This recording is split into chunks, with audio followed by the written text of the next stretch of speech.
Halo semuanya, gue Zaki dari Alpala Angkatan 35. Gue Maya dari Alpala Angkatan 34. Hari ini kita akan mewawancarai Mas Sofyan Arif Fesa. Oh ya, biasa dipanggil Mas siapa? Ian. Oh, Mas Ian. Oke, Ian. Mas Ian ya. Hari ini kita bakal sharing bersama Mas Ian seputar ekspedisi Seven Summit dan pendakian Gunung Matterhorn-nya dalam rangka program Santina ini. Nah, jadi program Santina ini atau Sahabat Karantina adalah program dari Alpala yang itu tuh jadi program dari Alpala untuk nemenin masa karantina kalian di rumah gitu. Ya, jadi dari latar belakangnya sendiri Mas Ian ini adalah anggota Mahitala yang sekarang mengelola Indonesia Expedition, operator tur yang menawarkan ke puncak-puncak gunung tertinggi di Indonesia yang sudah berdiri sejak 2012. Dan beberapa kali menjadi konsultan untuk para pendaki dalam maupun luar negeri. Dan beliau juga seorang Seven Summiter Indonesia dan dunia.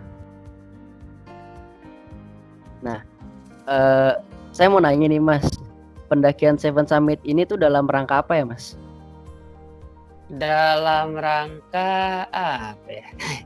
Seven Summit sebenarnya ini kan waktu itu kan 2009 sampai 2011. Jadi waktu itu sih jadi emang belum ada. Di Indonesia ini belum ada orang Indonesia. Udah gitu kita nih ketinggalan sama negara tetangga, Singapura sama Malaysia. Lagi itu ada Thailand lagi jalanin, terus Vietnam, terus Myanmar. Nah, jadi kita salah satu negara Asia Tenggara yang besar nih.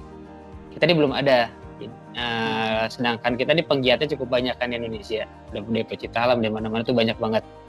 Nah, makanya di situ kita ketantang untuk sebenarnya ngelanjutin mimpi yang dulu. Karena kan di tahun 80-an tuh teman-teman di Mapalawi kan udah memulainya dari situ. Terus kita akhirnya mereka berhenti di 92. Nah, dari situ baru nggak ada yang ngelanjutin lagi. Ya, akhirnya dari situlah kita terinspirasi dari mereka, terus sama ada dorongan dari teman-teman juga. Oh, jadi ekspedisi ini dari Mahitalanya sendiri ya Mas? Sebenarnya dari Mahitalanya sendiri. Jadi dan waktu itu kita cari ya anggota Mahitala semua jadi gitu. Untuk ekspedisi Mahitala ini emang diadain setiap tahun atau bagaimana Mas? Enggak sih sebenarnya. Ini karena yang Seven Summit itu berlanjut dari ada ekspedisi sebelumnya. Jadi tahun 2009 itu ada ekspedisi ke Papua.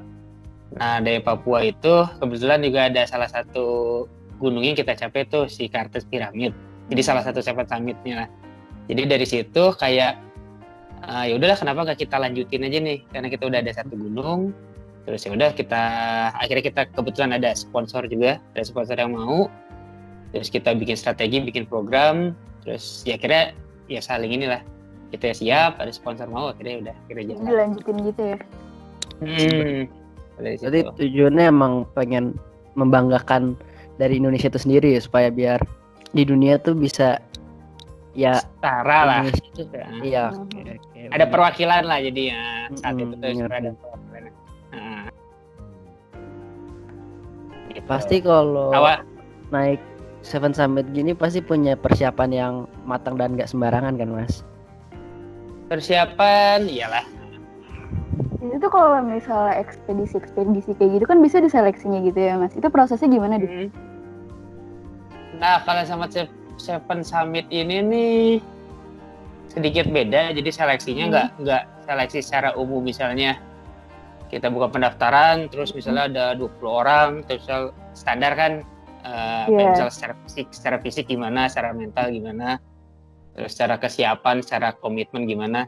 Nah, kalau Seven Summit ini waktu itu nggak beda sistemnya, karena tadi kan kita dari yang 2009 pernah ke Papua, nah hanya disaring aja. Jadi dari orang yang pernah ke Kartens, yang pernah nyampe ke Kartens, waktu itu ada 7 orang.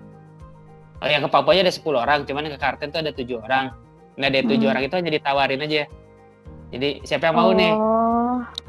Tapi nggak sembarang kita nawarin mau jalan gimana. Kita jabarin dulu resiko-resikonya gitu. Oh iya. Karena resikonya udah pasti kuliah terhambat lah ya, atau kemungkinan bisa juga di DO kuliahnya.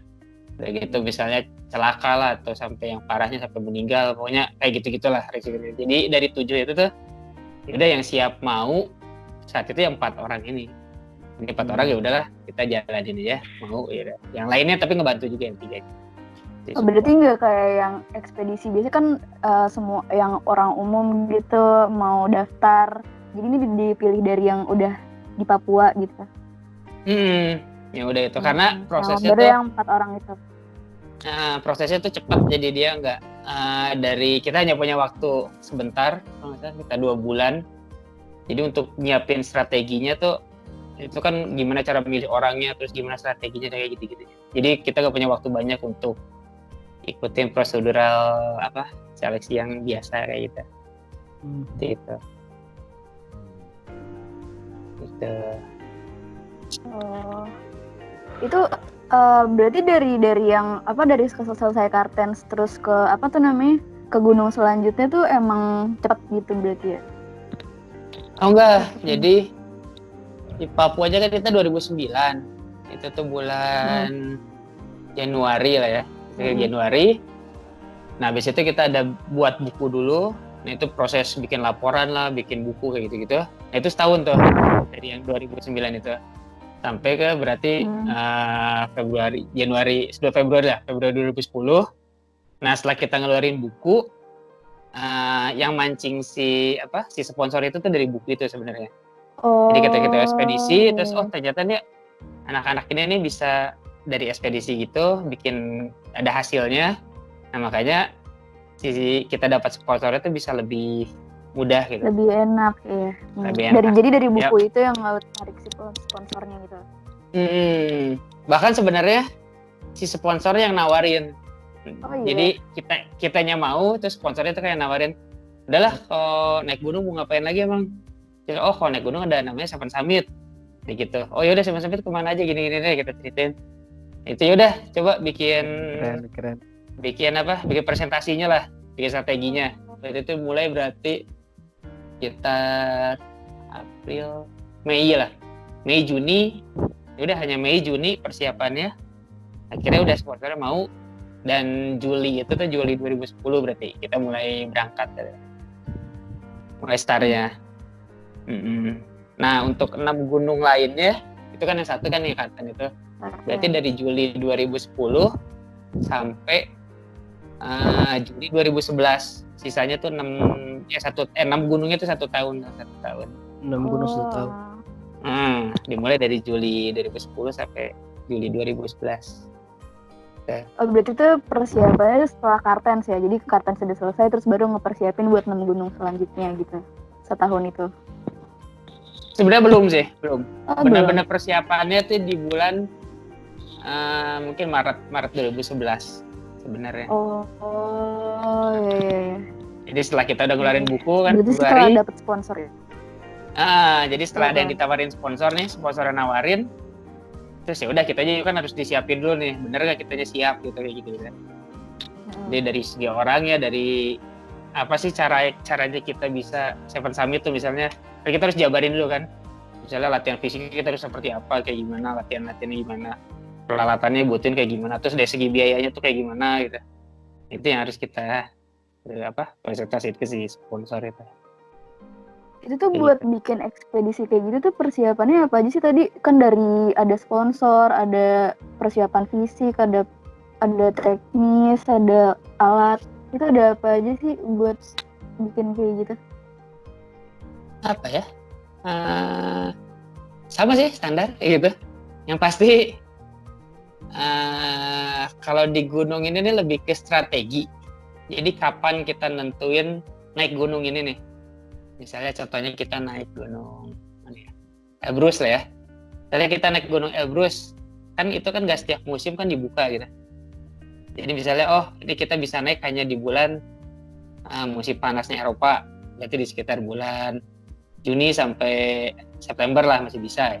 Nah, jadi kita simpan di situ tuh, itu strateginya situ. Terus sebelum itu misalnya apalagi yang bisa nih kita selipin, misalnya Kilimanjaro. Terus kalau kita mau naik Aconcagua itu tuh di bulan apa? Makanya akhirnya jadinya kita pemberangkatannya tuh dari 6 gunung, pemberangkatan dari Indonesia hanya 4 kali. Yang pertama sekali berangkat itu ngambil Kilimanjaro sama Elbrus digabungin. Jadi kita ke Kilimanjaro dulu, terus pulang dari situ kita langsung terbang ke Rusia, kita naik di situ. Habis itu pulang ke Indonesia.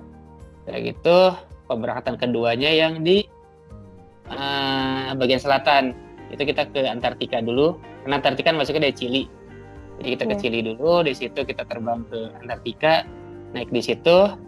Nah setelah dari Antartika kita langsung naik di Argentina, Aconcagua, karena itu kan satu daerah juga sebenarnya, satu kawasan lah dekat.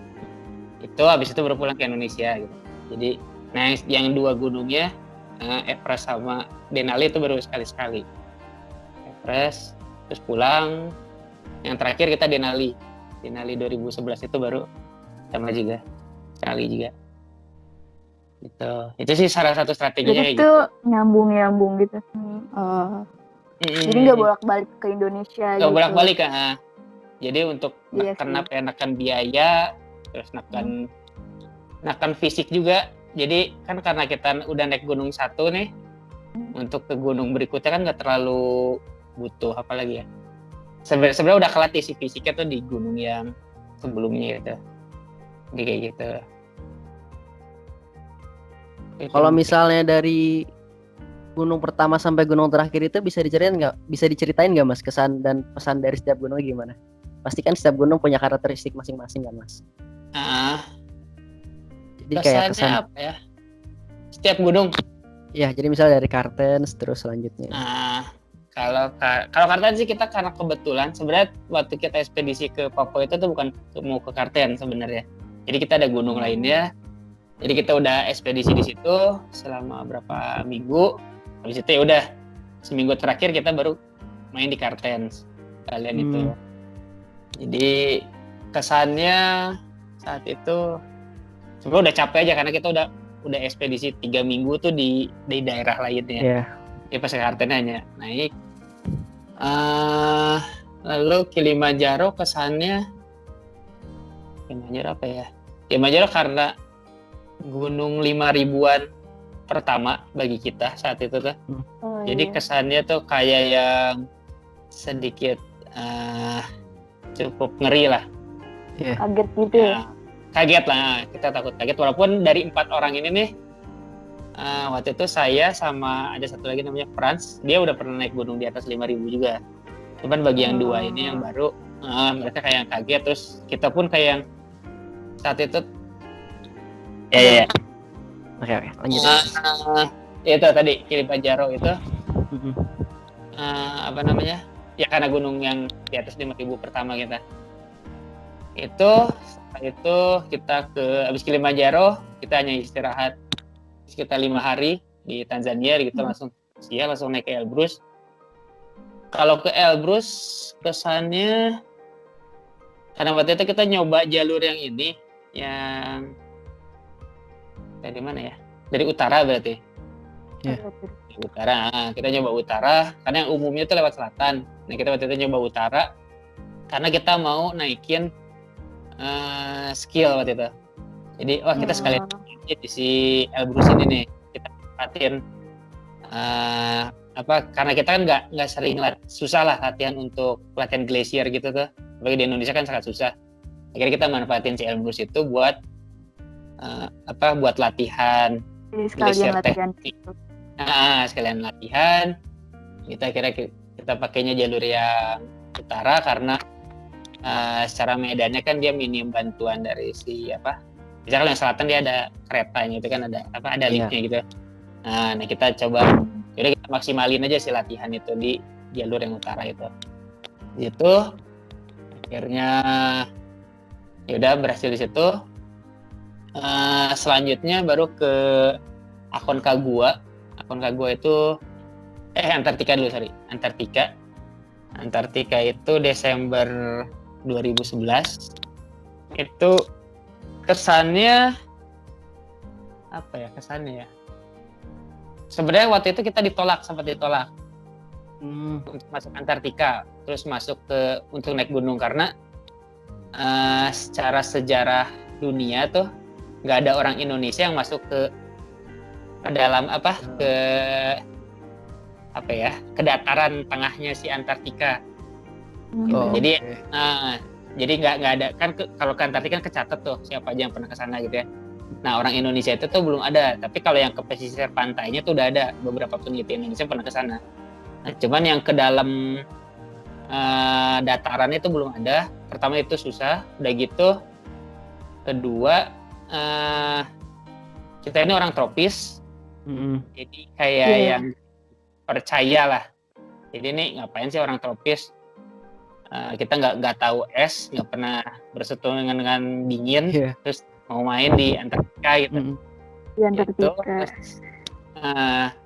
yang ketiga, kita masih kecil. Jadi waktu itu ya umur kita masih mahasiswa. Masih mahasiswa. Terus jadi kayak dicurigai nih anak-anak kecil nih mau ngapain juga main di Antartika gitu. Karena rata-rata emang ya di atas ya rata-rata orang tua lah yang ke Antartika gitu. Jadi percobaan pertama kita itu kita ditolak karena karena kita ya susahnya itu tuh kita nggak bisa dipercaya.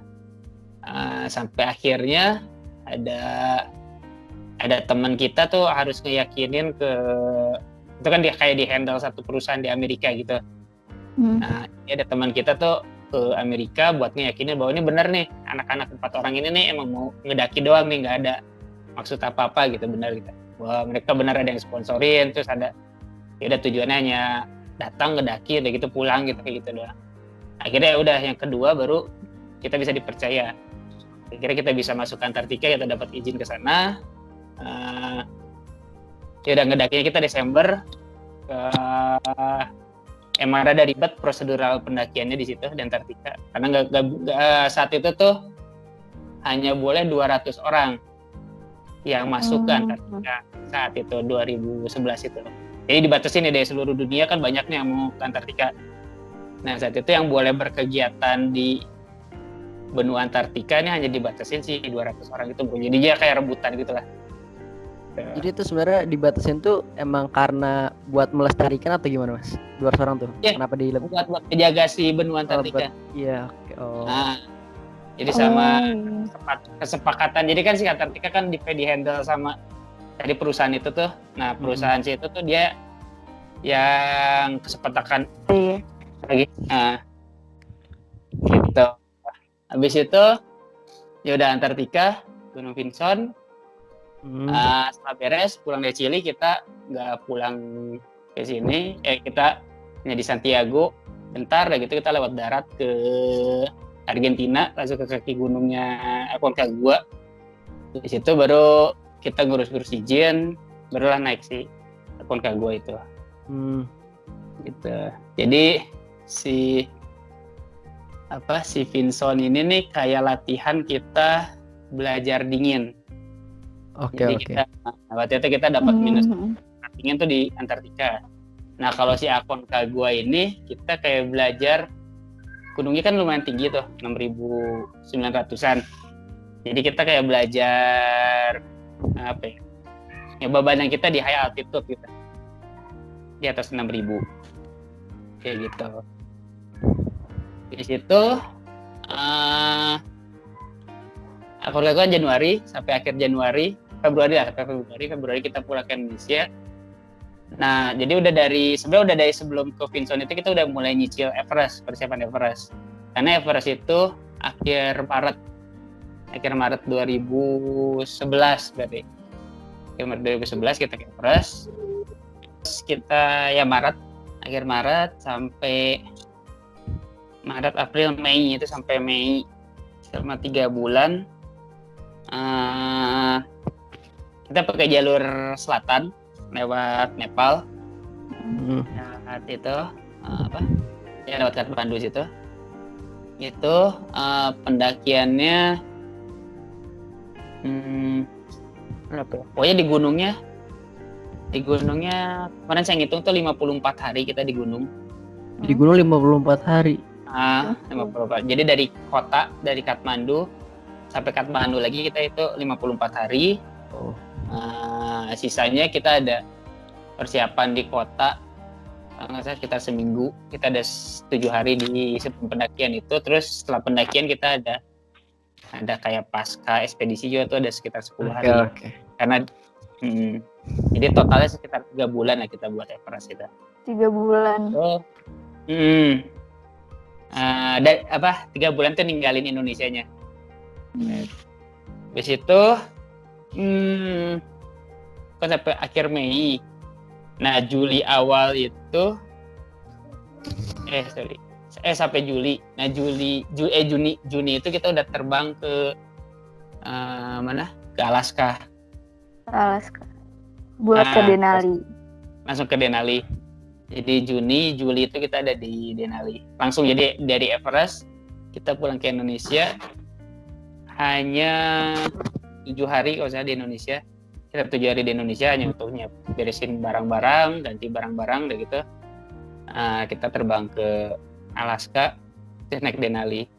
Udah sampai akhir Juli, ya udah Juli baru beres berarti. Gitu. Yang Seven Summit. Oh. Dari 7 gunung itu yang paling berbekas di ingatan Mas kalau dipilih itu yang mana, Mas? Everest ya pasti. Yang paling berbekas di ingatan Mas, Everest. Everest, terus Karena semuanya mungkin sih, semuanya. Enggak semua. Yang paling berbekas Everest, kedua Denali, ketiga Vinson. Udah. Oke. Terus Aconcagua, udah 4 itu aja. Oke. Terus yang paling kalau dari masalah setiap gunung pasti ada punya kendalanya kan masing-masing. Kayak administrasi atau teknis yang tadi tuh. Nah. Tiap gunung. Halo Maya. Yang masalah kalau dari administrasinya gitu tuh yang paling susah tuh di mana? Di ini tadi ya, di apa tuh namanya? Vinson itu ya? Vinson itu. Sisanya sih nggak terlalu susah. Sebenarnya. Everest, karena kita udah punya udah nyicil si gunungnya itu tadi. Misalnya kita pas mau ke Everest, kalau mau ke Everest kita udah pernah naik gunung yang tinggi dulu misalnya kita. Jadi kita udah punya. Kita udah pernah naik. Jadi nggak yang pertama gitu. Jadi kayak itu salah satu strateginya. Kita mau ke Antartika tuh, enggak, kita udah pernah ke Elbrus, kita pernah nyoba latihan glacier traveling gitu kayak gitu. Akhirnya tuh bisa mempermudah lah.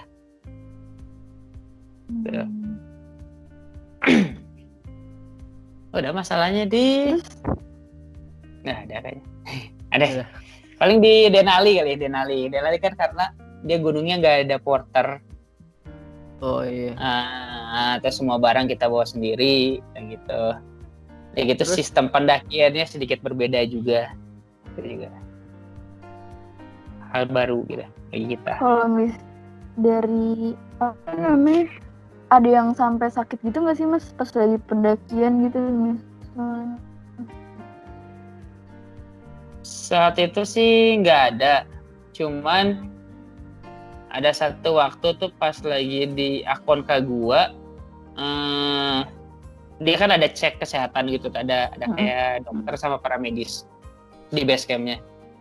Nah jadi pas kita lagi cek kesehatan ada satu teman kita nih, waktu itu nggak boleh naik, jadi dilarang naik karena ada suara detak jantungnya tuh dia nggak stabil gitu. Misalkan kalau jatuh kan stabil gitu. Nah ini dia kadang cepat kadang lambat gitu ya. Kayak gitu. Jadi akhirnya si dokternya tuh nggak ngizinin dia naik. Tuh. Jadi pas naik ke Aconcagua kita bertiga. Nah yang satu orang ini nih dia nunggu di base camp. Terus jadi kayak perantara komunikasi. Kita dari gunung terus ke base camp, dari base campnya ke Indonesia.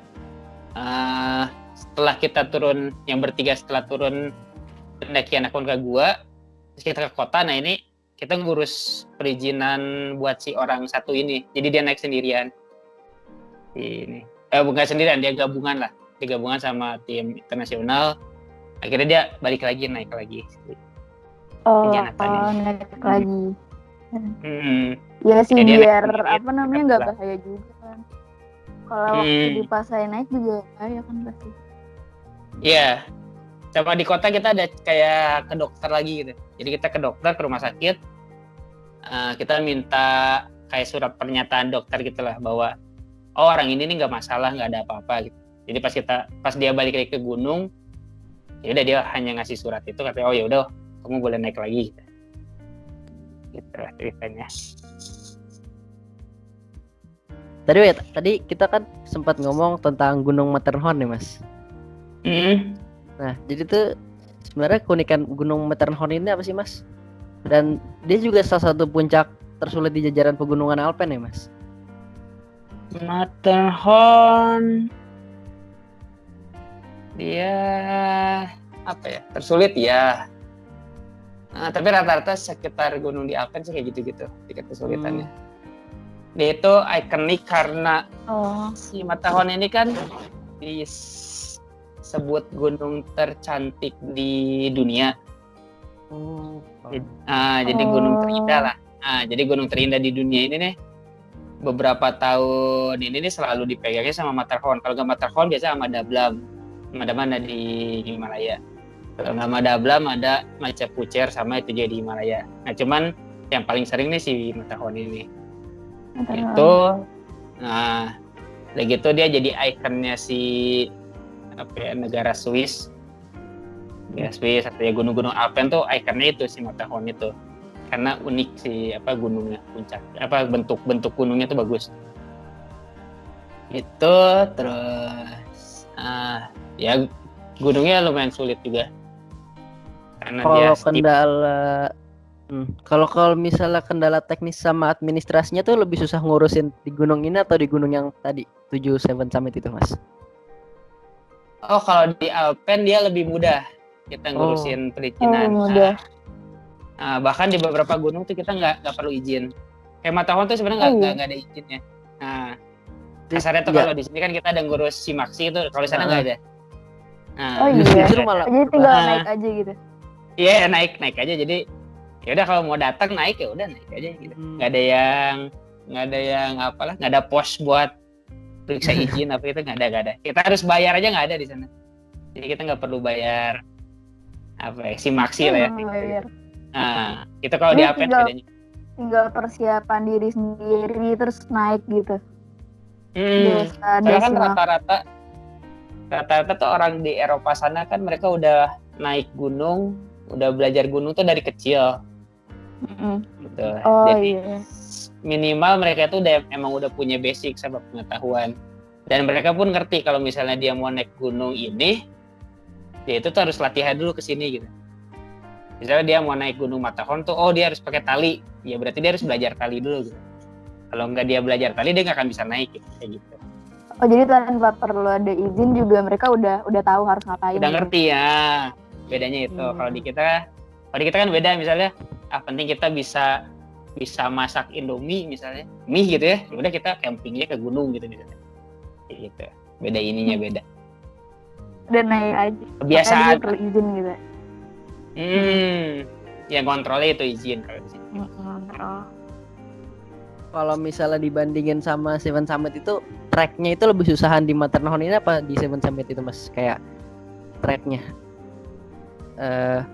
Kalau Matterhorn sih kan karena Alps itu tuh jadi kayak kalau di gunung, bagi pendaki gunung kan ada namanya 2 sistem pendakian tuh.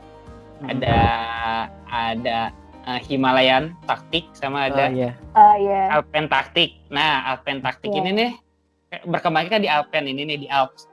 Nah, jadi dia itu berkembang yang naik gunungnya tuh cuman 1 atau 2 hari. Jadi dia ngehajar gitu. Bawaannya kita light, bawaannya ringan, gak terlalu banyak bawaan. Terus ngedakinya emang treknya mungkin kalau kita jalanin sekitar 12 jam sampai 15 jam. Nah, tapi dia dihajar sehari aja gitu. Beda kalau di gunung lain kan, jadi di Himalaya, ada trek 15 jam itu jadi dipotong jadi 3 atau 4 hari gitu kayak gitu. Iya. Nah gitu. Jadi style si orang-orangnya beda tuh, style orang alpinis alpen itu tuh beda kayak gitu. Cara ngedakinya yang cepat terus bawaannya ringan, yang benar-benar diajar gitu. Berarti lebih ke teknik mendakinya gitu, jadi beda kan sama yang lain. Jadi contohnya kayak ini, kayak kalau kita di sini di Indonesia bisa Semeru lah ya, Semeru. Ya, oke. Semeru ini kan rata-rata kan orang ke Semeru kan camping di misalnya di Kalimati, hari keduanya di Ranukumbolo, baru pulang, berarti kan 3 hari nih. Nah itu tuh orang-orang kayak ya apa sebutannya kayak Himalayan taktik itu kayak gitu. Nah kalau orang alpinis itu tuh enggak, dia ya udah sehari aja naik Semeru tuh, harus 3 hari, sehari juga nyampe itu sebenarnya kan. Kita berangkat malam ya. Jadi kayak tektok lah gitu ya. Kita berangkat Kayak malam, gitu. naik puncak, nah terus udah aja. Sebenarnya kan sehari aja nyampe gitu. Nah kayak gitu tuh, yang bikin beda. Nah ini Mas, jadi kayak sebagai tadi kenapa? Mau lanjutin? Oh, jadi kalau dibilang susahan mana, ya stylenya beda nih kayaknya. Kalau misalnya kita naiknya di Matterhorn tapi misalnya 3 hari camping, itu sih jadi gampang gitu. Kita naik cuman jalan 4 jam berarti camping gitu. Itu sih bakal lebih mudah. Tapi karena kita waktu ngedakinya di tektok lah ya, bahasanya karena tektok jadi lumayan jadi berat sih. Gitu. Jadi berat. Ya. Oke, berarti ini sebagai pertanyaan penutup aja Mas. Dari perjalanan yang udah banyak Mas lakuin, Mas Ian lakuin, apa sih perjalanan yang paling berpengaruh besar ke kehidupan Mas Ian? Atau apa yang bisa diambil hikmahnya gitu dari setiap perjalanan yang Mas Ian lakuin? Yang diambil hikmahnya kalau yang pas Seven Summit tuh, jadi sebenarnya apa ya, akhirnya tuh jadi segala sesuatu tuh pasti bisa kita beresin. Jadi ada kata-katanya apa ya? Ya pokoknya nggak ada masalah yang nggak bisa, yang nggak ada jalan keluarnya lah, asal kita mau ininya gitu, asal kita mau ngejalaninnya. Tuh. Gitu. Jadi akhirnya ya udah itu. Karena kita ngerasa dulu kan Seven Summit tuh kayak hal yang nggak mungkin saat itu ya. Itu kita ini terlalu berlebihan nih, nggak mungkin nih kita mencoba, tapi ya udahlah kita jalanin ya. Selama kita mau, kita komitmen di situ, ya udah akhirnya ternyata beres juga nih akhirnya ternyata. Gitu. Maupun akhirnya ke gunung-gunung lainnya pun jadi kayak gitu. Misalnya naik gunung, ya udah kayak Matterhorn misalnya kemarin. Wah, saya pengen ke Matterhorn tuh dari dulu banget, cuman kayaknya ini nggak bisa nih. Wah, ini susah nih gunungnya nih. Cuman pas kebetulan lagi di sana, udah kita naikin aja lah. Kita hajar ya, selama kita mau ya udah kita hajar aja. Dari yang nggak mungkin ya Mas. Gitu. Oh iya nih Mas, pasti nih dari yang penonton kita kan ada nih yang mau jadi Seven Summit juga kayak Mas Ian. Ada tips atau pesan-pesan gitu nggak? Kalau buat yang pengen jadi Seven Summit juga nih. Seven Summit dunia, apa ya tipsnya? Atau yang pengen jadi ikut ekspedisi gitu? Iya. Sebenarnya tipsnya sih bukan ke Seven Summit-nya, karena kalau Seven Summit kan ya udah gitu ya. Iya. Tipsnya sih sebenarnya di dunia ini kan banyak nih gunung-gunung tinggi, udah gitu sirkuitnya juga banyak. Sirkuit itu kayak misalnya Seven Summit kan sirkuit ya. Sirkuit, terus misalnya di Indonesia ada kayak gitu-gitu. Terus ada yang juga yang terkenal tuh 18,000er. Jadi 14 gunung di atas 8.000. Kayak gitu. Terus di Amerika ada. Nah, jadi nggak sebatas si Seven Summit aja gitu. Jadi kalau misalnya ada yang mau saya pengen project misalnya naik gunung di Pakistan gitu, berapa gunung ya ngeri-ngeri di Pakistan gitu kan banyak banget tuh itu. Terus misalnya mau naik gunung 5 gunung di atas 7.000 yang ada di Asia Tengah, itu ada Kyrgyzstan, Kazakhstan kayak gitu tuh ada juga. gitu. Jadi nggak hanya sebatas si Seven Summit aja. Kalau orang mau naik Seven Summit jadi kayak kurang seru gitu maksudnya. Jadi, udah sering gitu ya. Udah sering sama jadi si value-nya tuh untuk orang Indonesia juga jadi sedikit berkurang. Jadi misalnya ada orang mau naik Seven Summit juga akhirnya ya udahlah Seven Summit gitu. Tapi beda kalau misalnya ada orang mau naik gunung, saya pernah ngedengar apa ya? Gunung apa ya? Gunung Huascaran misalnya di Peru gitu. Atau misalnya naik gunung Cotopaxi di Ekuador, itu kan lebih, apaan tuh gunung apaan tuh kayaknya lebih baru lagi nih, lebih aneh lagi nih. Nah, coba sirkuit yang baru aja gitu kan. Iya, sirkuit baru atau misalnya gunung-gunung yang benar-benar ya kita orang Indonesia belum pernah ke sana gitu. Nah, itu sih bakal lebih seru, terus value-nya lebih tinggi, lebih bagus. Gitu, sebenarnya itu sih. Dan untuk sponsor pun kayaknya bakal lebih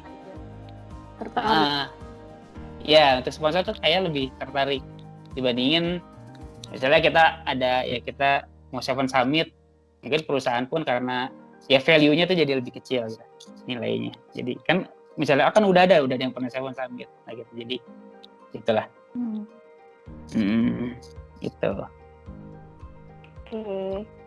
Ya udah segitu dulu deh sharing kita kali ini. Makasih banyak ya Mas Ian, sehat selalu buat sama-sama. Buat penonton yang di rumah. Makasih banyak ya udah mau ngeluangin waktunya. Terus di rumah aja biar pandemi cepat berakhir. Tungguin konten dari kita ya. Makasih Mas Ian. Yo, sama-sama. Bye. Sehat-sehat selalu. Iya.